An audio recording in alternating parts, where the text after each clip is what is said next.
कक्षा 11वीं के मेरे प्यारे बच्चों, हम लोग जो पाठ देख रहे थे तत्वों का वर्गीकरण, और तत्वों का वर्गीकरण में हम पढ़ रहे थे मेंडलीव की आवर्त सारणी।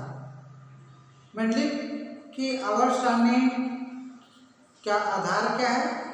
परमाणु भार, तत्वों का परमाणु भार। उस समय जो ज्ञात तत्व थे उनको परमाणु भार के आधार पर व्यवस्थित किया गया, तो एक निश्चित अंतराल के पश्चात समान गुण धर्म के तत्व क्रम से व्यवस्थित हुए और मेंडलीव ने एक सारणी बनाई जिसको मेंडलीव की आवर्त सारणी, और आवर्त सारणी के लिए नियम दिया जिसे कहा जाता है मेंडलीव का आवर्त नियम। मेंडलीव का आवर्त नियम में पहले बताया था कि तत्वों के भौतिक एवं रासायनिक गुण उनके परमाणु भारों के आवर्ती फलन होते हैं, और ये बताया था कि मेंडलीव ने अपने आवर्त सारणी में 9 वर्ग और 7 वर्ग रखे। दूसरी बात ये जानो कि मेंडलीव ने जब इस सारणी बनाई थी उस समय केवल 63 तत्व ही ज्ञात थे, और सारणी के बनाने के बाद उनका पूरा अध्ययन करके देखा गया तो पाया गया कि मेंडलीव की आवर्त सारणी की उपयोगिता भी बहुत है। देखो यहाँ पर मेंडलीव की आवर्त सारणी की उपयोगिता क्या उपयोगिता? कि तत्वों के अध्ययन में सहायक। समान गुणधर्म के तत्व क्या हुए? एक जगह व्यवस्थित हुए, और एक जगह व्यवस्थित हुए तो उस वर्ग के तत्वों के सामान्य गुणों का अध्ययन साथ साथ किया गया। तो विभिन्न वर्गों के तत्वों का अध्ययन एक सामान्य गुण के आधार पर किया गया। दूसरा, नए तत्वों की खोज में सहायक। मेंडलीव ने जब अपनी सारणी बनाई तो केवल 63 तत्व ही ज्ञात थे, उनको उन्होंने व्यवस्थित कर दिया, और बीच बीच में स्थान छोड़ दिया गया क्योंकि उस परमाणु भार के तत्व उस समय ज्ञात नहीं थे। और मेंडलीव ने यह घोषणा कर दी थी कि ये जो परमाणु भार वाला जो तत्व है वो जो खाली है वो भविष्य में जब खोजा जाएगा तो सारणी में उनको यहाँ पर स्थान मिलेगा। इससे यह भी सिद्ध हुआ कि और तत्व खोजा जाए ताकि वो परमाणु भार वाला तत्व मिल जाए, और मेंडलीव ने जो आवर्त सारणी में खाली स्थान छोड़ा है वहाँ पर उसको जगह दिया जाए। तो नए तत्वों को खोजने में वैज्ञानिक लगे। परमाणु भार ज्ञात करने में सहायक। परमाणु भार का ज्ञात करने का इन्होंने सूत्र दिया। परमाणु भार ज्ञात करने का इन्होंने सूत्र दिया। क्या सूत्र दिया? तत्वों का तुल्यांकी भार गुणित तत्व की संयोजकता। परमाणु भार बराबर तुल्यांकी भार गुणित संयोजकता। अगर किसी तत्व को तुल्यांकी भार ज्ञात है और उसकी संयोजकता ज्ञात है तो उसका परमाणु भार आसानी से ज्ञात किया जा सकता है। असंदिग्ध परमाणु भार को ठीक करना। संदिग्ध का मतलब जो इस परमाणु भार स्पष्ट नहीं है। जैसे देखेंगे हम लोग कि बेरिलियम का जो तुल्यांकी भार है 4.5 है।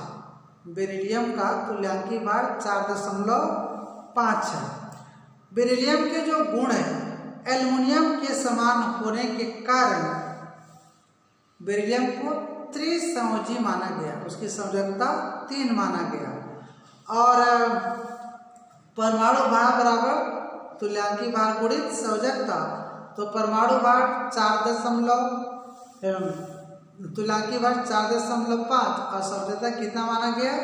3 माना गया, और परमाणु भार निकल आए 13.5। इस प्रकार से संदिग्ध परमाणु भार को ठीक करने में मेंडलीव आवर्त सारणी सिद्ध हुई, अप्रमाणित हुई। दोष के बारे में पहले बताया था। मेंडलीव के आवर्त सारणी के लाभ भी है, उपयोगिता भी है, तो कुछ दोष भी है, कुछ त्रुटियां भी है। ये दोष किसका है? मेंडलीव आवर्त सारणी का। इसमें पहले देखते हैं हम लोग हाइड्रोजन का स्थान अनिश्चित। इसके पहले पहले बताया था मैं कि हाइड्रोजन का परमाणु भार के आधार पर आवर्त सारणी बनाया गया। तो हाइड्रोजन का गुण पहले वर्ग के तत्वों से मिलता है, 17 सातवें वर्ग के तत्वों से मिला और चौथे वर्ग के तत्वों से मिला, 9 टोटल वर्ग है। तो तीनों वर्ग के तत्वों से इनका गुण मिलने के कारण मेंडलीफ ने इसको पहले वर्ग में स्थान दे दिया क्योंकि परमाणु भार इसका 1 है। परंतु सातवें वर्ग मतलब हाइड्रोजन परिवार से भी इनका गुण मिला तो उनको यहाँ भी स्थान मिलना चाहिए। चौथे वर्ग कार्बन परिवार से भी गुण मिला तो मेंडलीफ ने इसको एक निश्चित स्थान नहीं दे पाया। इसी नाम से क्या लिखे यहाँ पर हाइड्रोजन का अनिश्चित स्थान, और बताया भी गया था इसी कारण हाइड्रोजन को आवर्त तत्व भी कहते हैं। विभिन्न गुण वाले तत्वों को एक ही वर्ग में रखा जाना। विभिन्न गुण वाले तत्वों को जैसे ये मेंडलीफ आवर्त सारणी में कई तत्व क्या थे, अलग अलग गुण धर्म के थे, अलग अलग गुण धर्म, पर कहाँ पर स्थान पा गए वो एक ही वर्ग में। जबकि एक ही वर्ग के तत्वों के गुणों में क्या होती है, समानता होती है। तो विभिन्न गुण वाले तत्वों को एक ही वर्ग में रख दिया उन्होंने, ये त्रुटि निकला। और समान गुण वाले समान गुण धर्म वाले तत्वों को अलग अलग स्थान देते हैं। समान गुण धर्म वाले तत्व एक ही वर्ग में आना चाहिए। परंतु मेंडलीफ आवर्त सारणी का जब आप अध्ययन करोगे तो उदाहरण मिल जाएगा आपको कि समान गुण धर्म वाले तत्व को क्या हुआ, अलग अलग जगह में स्थान मिला।